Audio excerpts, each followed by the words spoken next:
नमस्कार, स्वागत है आप सभी का दूरदर्शन समाचार आप देख रहे हैं और देश की ताजा खबरों को लेकर हाजिर हूं मैं कृतिका। बुलेटिन की शुरुआत करेंगे इस वक्त की सुर्खियों के साथ। भाजपा के वरिष्ठ नेता अमित शाह के जम्मू कश्मीर दौरे का आज दूसरा दिन। अब से थोड़ी देर में अमित शाह जम्मू के पलोरा में चुनावी रैली में भरेंगे जीत की हुंकार।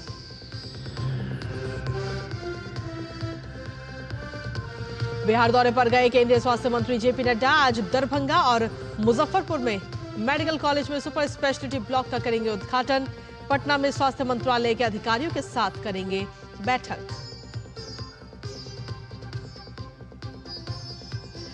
उपराष्ट्रपति आज उत्तर प्रदेश और मध्य प्रदेश के दौरे पर। गोरखपुर में सैनिक स्कूल का किया उद्घाटन। चित्रकूट में आयोजित एक संगोष्ठी में मुख्य अतिथि के तौर पर होंगे शामिल। मौसम विभाग ने आज कोंकण, गोवा, गुजरात, पूर्वी राजस्थान, तटीय आंध्र प्रदेश और ओडिशा में भारी बारिश की जताई संभावना। वहीं आंध्र प्रदेश और तेलंगाना में बाढ़ प्रभावित इलाकों में राहत और बचाव अभियान जोरों पर।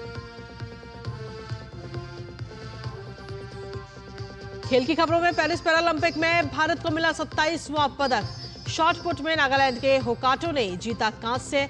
भारतीय खिलाड़ी आज पैरा साइकिलिंग, पैरा कैनोई और पैरा स्विमिंग और पैरा एथलेटिक्स में पेश करेंगे चुनौती। और देश दुनिया में धूमधाम से मनाई जा रही है गणेश चतुर्थी। गणपति बप्पा मोरया के जयकारों के साथ भक्तगण अपने अपने घरों में भगवान गणेश की स्थापना के साथ कर रहे हैं पूजा अर्चना।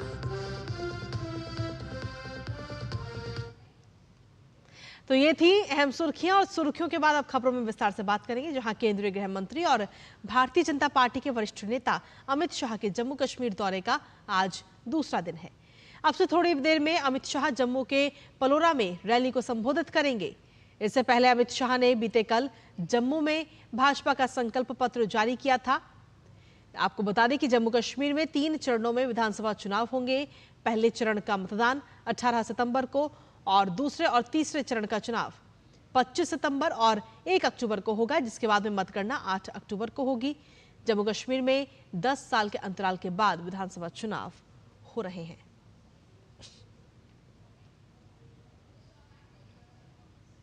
वहीं भारतीय जनता पार्टी ने जम्मू कश्मीर विधानसभा चुनाव के लिए संकल्प पत्र भी जारी कर दिया है, जिसमें भारतीय जनता पार्टी ने जम्मू कश्मीर के विकास पर जोर दिया है।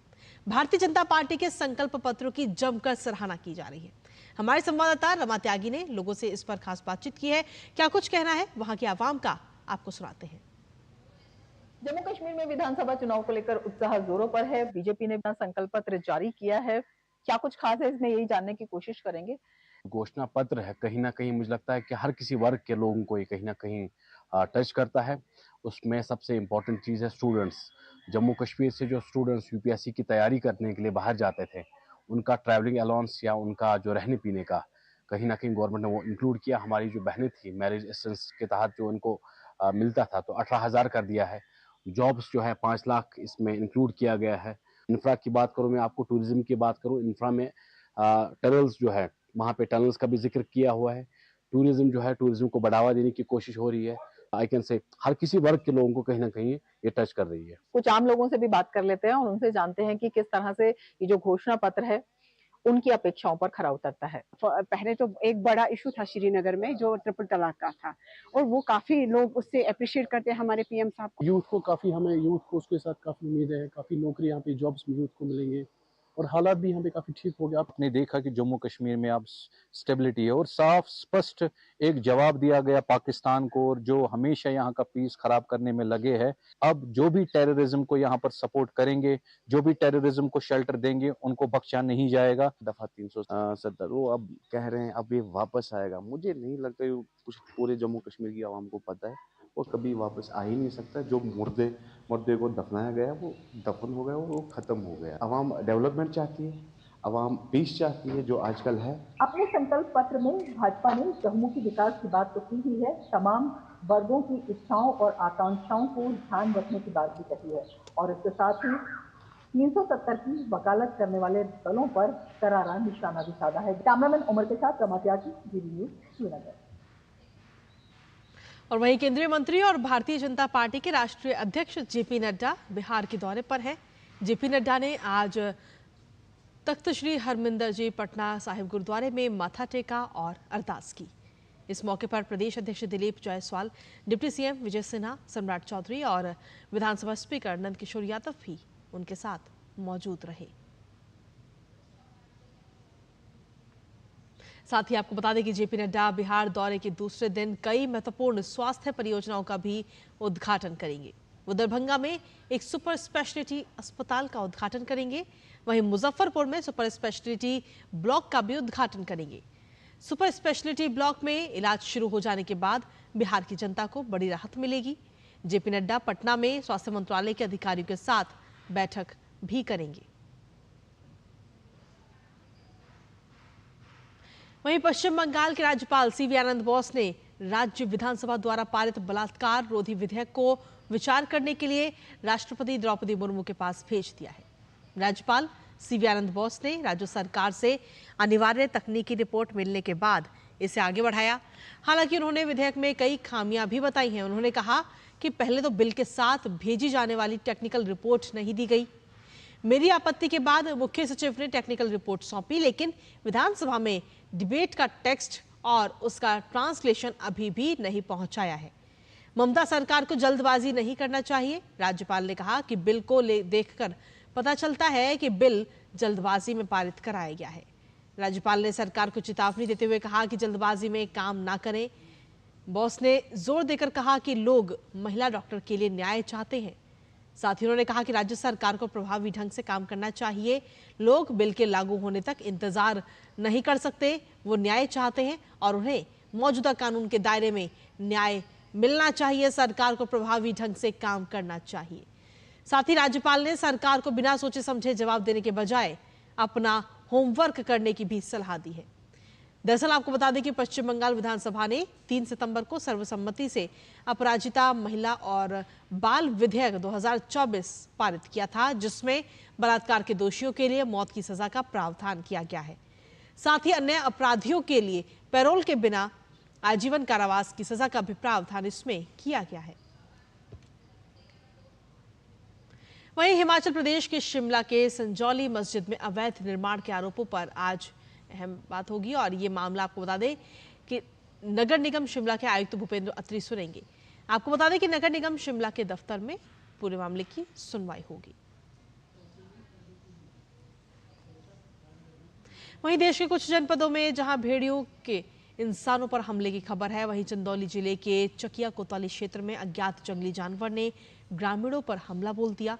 इस हमले में अब तक बच्चे, महिला समेत कुल 8 लोग घायल हो चुके हैं। घायलों को अस्पताल में भर्ती कराया गया। सूचना पर पहुंची वन विभाग की टीम ने घायल ग्रामीणों से पूछताछ कर जंगली जानवरों को पकड़ने के लिए संभावित जगहों पर पिंजरा लगा दिया है। ग्रामीणों को प्रशासन द्वारा जागरूक भी किया जा रहा है कि रात को घर के बाहर ना सोएं और ना ही रात में अकेले में बाहर जाएं। चकिया के उप जिलाधिकारी दिव्या ओझा ने जिला संयुक्त चिकित्सालय चकिया पहुंचकर घायलों के इलाज के बारे में जानकारी ली और चिकित्सकों को बेहतर इलाज करने के निर्देश दिए। साथ ही आम लोगों से सावधानी बरतने की भी सलाह दी है। यहाँ पे एक्चुअली कल रात में कुछ सोते हुए जो घरों के बाहर सो रहे थे ग्रामीण, उन पे किसी जानवर ने हमला कर दिया था। तो उन लोगों को चकिया अस्पताल में ले गए थे लोग, जहाँ पे हमारी टीम ने पहुंच के उनसे जानवर के बारे में जानकारी ली। तो उन लोगों द्वारा स्पष्ट रूप से नहीं बताया गया कि कौन सा जानवर था। तो हम लोगों ने तुरंत त्वरित एक्शन लेते हुए यहाँ पे जो प्रभावित स्थल है उसके आसपास अपनी टीमें लगा दी हैं। हमारी 3 टीमें हैं जो हर जगह घूम रही हैं और पिंजड़ा भी हम लोगों ने इंस्टॉल किया हुआ है। ट्रैप कैमरा भी हम लोग मंगवा रहे हैं, उसको भी तुरंत लगा रहे हैं। बाहर रात्रि में सोए ना, यहाँ ना बरामदे में सोए, क्योंकि अभी घटनाएं कुछ घटित हुई हैं जिसमें कुछ लोगों को जंगली जानवरों के द्वारा काटा गया है। तो आप सभी से सादर अनुरोध है कि आप सभी लोग घर के अंदर ही निवास करें। यदि कोई घटना घटित होती है तो तत्काल 112 नंबर पे सूचित करें या फिर एम्बुलेंस की या चिकित्सा लाभ हेतु तत्काल 108 पर सूचित करें। वहीं जम्मू कश्मीर में सेब यहाँ के लोगों की आर्थिक रीढ़ की तरह काम करता है। सेब की तरक्की यहाँ के लोगों की तरक्की है, लेकिन क्या सेब इस बार चुनावी मुद्दा है? क्या सेब के आधार पर यहाँ के लोग अपने उम्मीदवार का चयन करेंगे? देखते हैं हमारे संवाददाता ऋषि कुमार की जम्मू कश्मीर से ये बेहद ही खास रिपोर्ट के जरिए।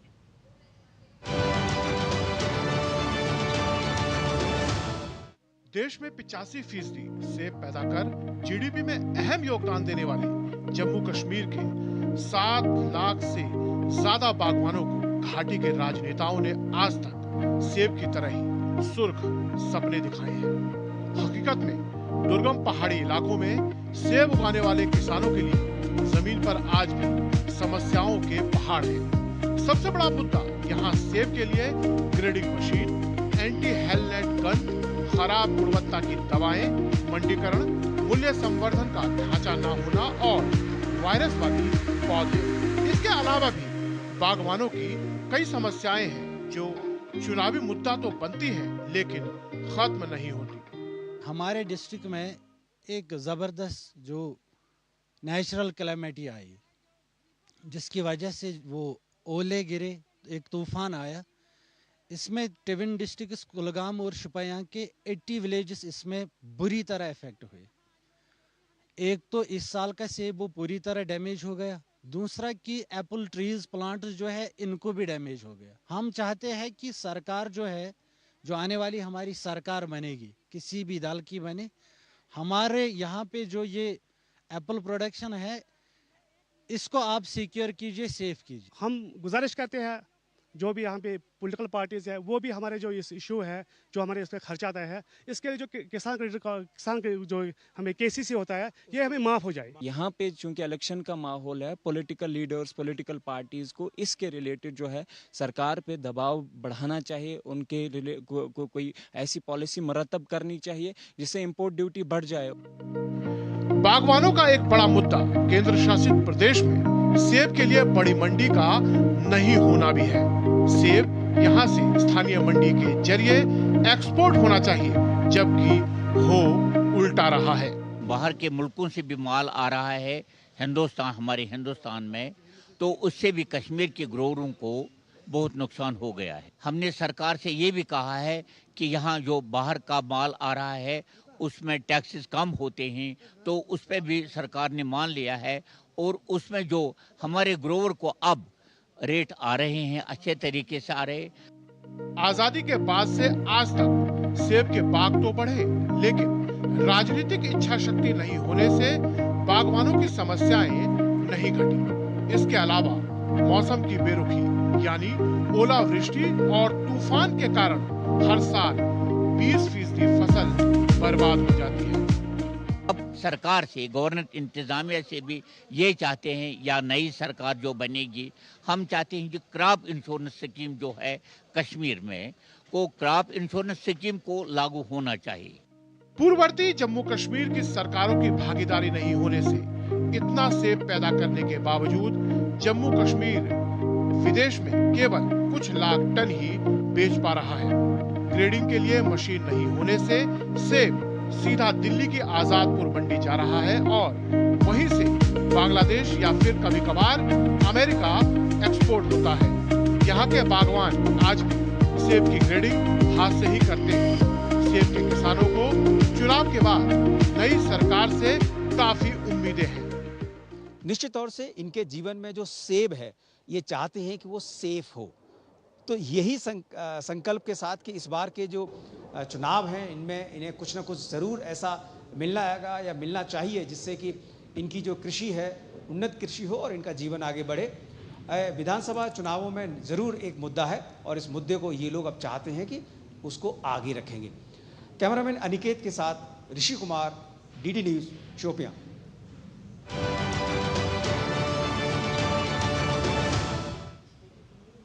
और चलिए इसी के साथ खबरों में आगे बढ़ेंगे, जहां उपराष्ट्रपति जगदीप धनखड़ ने आज उत्तर प्रदेश के गोरखपुर में सैनिक स्कूल का उद्घाटन किया है और उस दौरान की ये तस्वीरें आपको दिखा रहे हैं। आपको बता दें कि इस मौके पर उत्तर प्रदेश के मुख्यमंत्री योगी आदित्यनाथ भी वहां पर मौजूद रहे।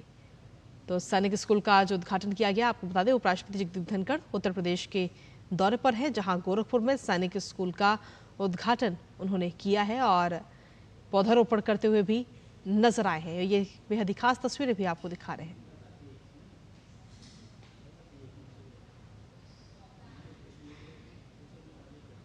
भारत में एविएशन सेक्टर में काफी संभावनाएं हैं। प्रधानमंत्री नरेंद्र मोदी ने अपने सिंगापुर दौरे में निवेशकों और कारोबारियों से भारत के एविएशन सेक्टर में निवेश करने की अपील की थी।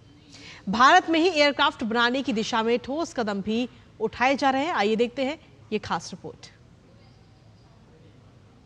पीएम मोदी ने सिंगापुर में निवेशकों और कारोबारियों के साथ मुलाकात में भारत के एविएशन सेक्टर में निवेश करने और भारत के तेज विकास की कहानी का हिस्सा बनने की अपील की। एडवांस्ड मैन्युफैक्चरिंग के साथ साथ भारत सिंगापुर के साथ हवाई और मैरीटाइम कनेक्टिविटी में सहयोग बढ़ाने पर फोकस कर रहा है। एविएशन सेक्टर भारत की विकास की यात्रा में अहम भूमिका निभाने जा रहा है। खुले आसमान की नीति के बाद अब भारत एविएशन सेक्टर में अगली उड़ान के लिए तैयार है। विमानन मंत्री राम मोहन नायडू ने बड़ा बयान देते हुए कहा कि सरकार की मंशा है कि अब भारत में ही एयरक्राफ्ट बनाने की दिशा में ठोस कदम उठाए जाएं। Compare the Indian aviation sector today, it is at transformative crossroads marked by rapid growth and forward-looking vision under the leadership of dynamic Prime Minister Honorable Narendra Modi ji. As one of the fastest growing aviation sectors in the world, India has witnessed a remarkable change in passenger traffic, cargo movement and overall connectivity in the last 10 years. And one testament for that growth has been the increase in the number of airports. In 2014, we had 74 airports, and right now we have a staggering number of 157 airports, which would have been totally unbelievable to think of in 2014 had we just set the number. शुरुआत में भारत विदेशों से aircraft engine import कर भारत में assemble करने की योजना पर काम कर रहा है, लेकिन बाद में इसे भारत में ही बनाने की योजना है। नायडू ने बताया कि ब्रिटेन की बोइंग और फ्रांस की एयरबस भारत के विशाल बाजार को देखते हुए सहयोग करने पर सहमत हुए हैं। आर्थिक सर्वेक्षण के मुताबिक बीते 5 सालों में एविएशन सेक्टर में 72,000 करोड़ का निवेश किया गया।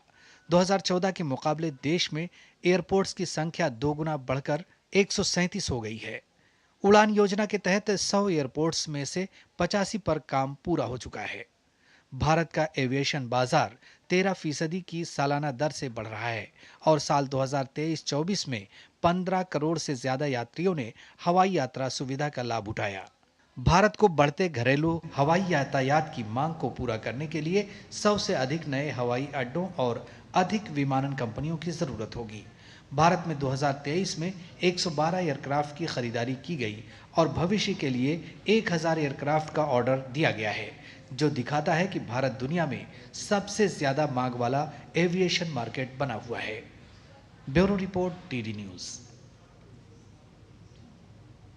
महिलाओं और बच्चों के पोषण स्तर में सुधार लाने के उद्देश्य से देश भर की अलग अलग जगहों पर राष्ट्रीय पोषण सप्ताह मनाया जा रहा है और इसी कड़ी में मथुरा में पोषण माह कार्यक्रम आयोजित किया गया।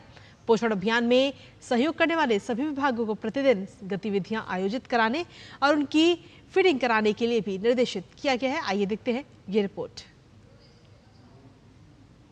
महिला एवं बाल विकास मंत्रालय ने 1 सितंबर को मध्य प्रदेश में राष्ट्रीय पोषण माह 2024 शुरू किया। यह एक वार्षिक अभियान है जिसका उद्देश्य कुपोषण को दूर करना और बेहतर पोषण एवं स्वास्थ्य देखभाल को बढ़ावा देना है।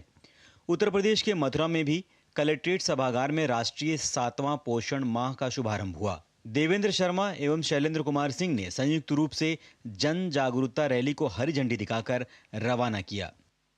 गर्भवती महिलाएं हैं, जो हमारे बच्चे हैं, खासकर बच्चों का शुरुआती 1000 दिन उनको सही पोषण मिले, जिससे स्वस्थ बच्चे हों, विकसित बच्चे हों, उनका मानसिक और शारीरिक विकास सही हो।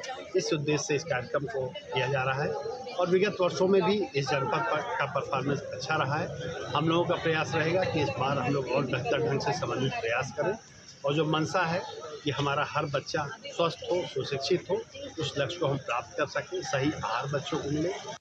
पोषण अभियान के तहत गर्भवती महिलाओं एवं स्तनपान कराने वाली महिलाओं, किशोरियों और 6 वर्ष से कम उम्र के बच्चों के पोषण को समग्र रूप से बेहतर बनाने का प्रयास किया जा रहा है। देवेंद्र शर्मा ने कहा कि कार्यकर्ता द्वारा पूरी मेहनत और लगन से काम किया जा रहा है। मुख्य विकास अधिकारी मनीष मीना ने पोषण अभियान में सहयोग करने वाले सभी विभागों को रोजाना गतिविधियां आयोजित कराने और उनकी फीडिंग कराने के लिए निर्देशित किया है। आज पोषण माह का शुभारंभ किया गया है और ये 1 महीने चलेगा और बच्चों को कैसे पोषित किया जाए, बच्चे कैसे स्वस्थ रहें, इसकी पूरी जानकारी इस पोषण माह के तहत दी जाती है। कोई बच्चा अगर अस्वस्थ होता है, कुपोषित होता है, तो उसको एनआरसी में भर्ती किया जाता है और जब वह स्वस्थ हो जाता है तो उसके घर पहुंचाया जाता है। पोषण अभियान की लाभार्थी महिलाओं ने सरकार की इस पहल का स्वागत किया है। राष्ट्रीय पोषण सप्ताह के अंतर्गत चलने वाले कार्यक्रम स्वस्थ खाने की आदतों के प्रति प्रोत्साहित करते हैं और साथ ही स्वास्थ्य पर पोषण के गहन प्रभाव को भी उजागर करते हैं। Bureau report, DD news.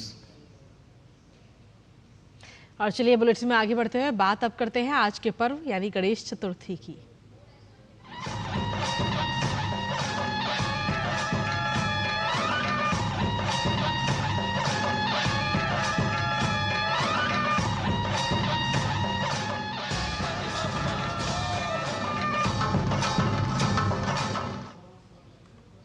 तो गणेश चतुर्थी का जो ये पर्व है वो पूरे देश दुनिया में धूमधाम के साथ इस वक्त मनाया जा रहा है, जहां गणपति बप्पा मोरया के जयकारों के साथ भक्तगण अपने अपने घरों में भगवान श्री गणेश की स्थापना के साथ पूजा अर्चना कर रहे हैं।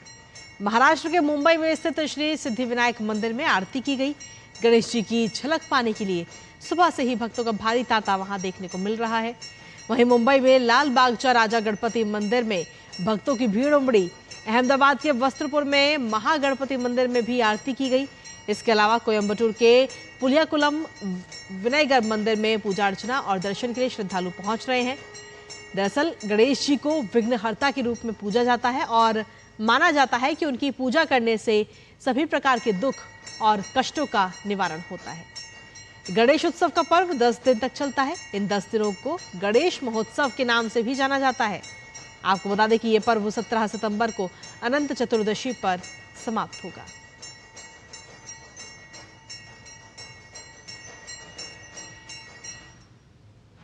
तो गणेश चतुर्थी के इस अवसर को और खास मनाते हुए मशहूर रेत कलाकार सुदर्शन पटनायक ने ओडिशा के पुरी समुद्र तट पर विश्व शांति संदेश के साथ 20 प्रकार के विभिन्न फलों का उपयोग करके रेत पर बप्पा की एक सुंदर कलाकृति को उकेरा है, जिसे देखने के लिए वहां पर लोगों की भीड़ भी नजर आई।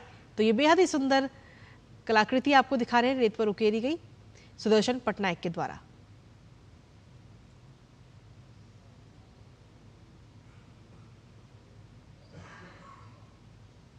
और वहीं राष्ट्रपति द्रौपदी मुर्मू ने देशवासियों को गणेश चतुर्थी की आज शुभकामनाएं भी दी हैं।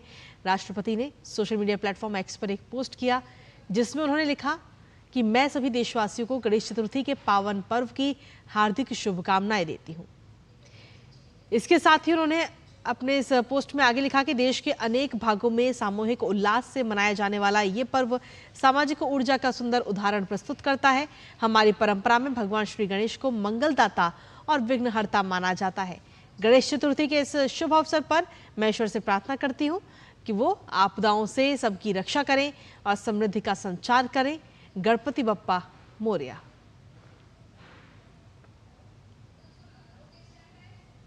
साथ ही प्रधानमंत्री नरेंद्र मोदी ने भी देशवासियों को गणेश चतुर्थी की शुभकामनाएं दी हैं। प्रधानमंत्री ने सोशल मीडिया प्लेटफॉर्म पर एक पोस्ट किया, जिसमें उन्होंने लिखा कि समस्त देशवासियों को गणेश चतुर्थी की हार्दिक शुभकामनाएं। गणपति बप्पा मोरया। और साथ ही आपको बता दें कि प्रधानमंत्री नरेंद्र मोदी ने सोशल मीडिया प्लेटफॉर्म एक्स पर गणेश चतुर्थी के इस पोस्ट के साथ में एक वीडियो भी साझा किया है। ये वीडियो भी आपको दिखाते हैं। गणेश जी विघ्नहर्ता है। हम सब चाहें कि हमारा देश, हमारा समाज, हमारे परिवार, हमारा हर व्यक्ति, उसका जीवन निर्विघ्न रहे।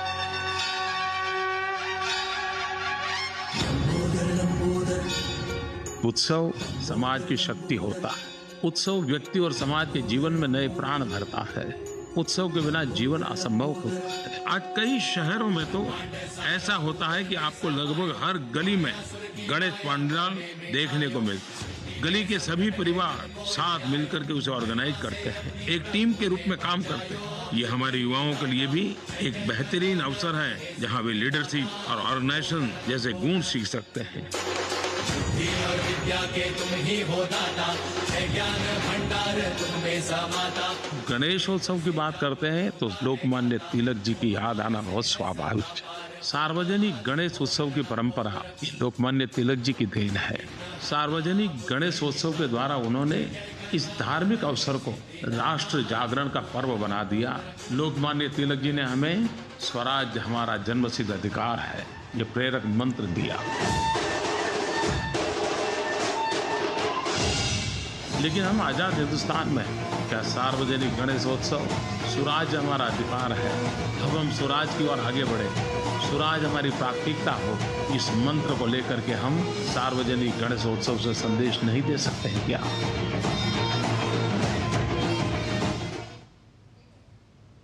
और इसी के साथ में डीडी न्यूज़ की तरफ से भी आप सभी दर्शकों को गणेश चतुर्थी की ढेरों सारी शुभकामनाएं। और साथ ही इस बुलेटिन में फिलहाल इतना ही। मुझे और हमारी टीम को दीजिए अनुमति।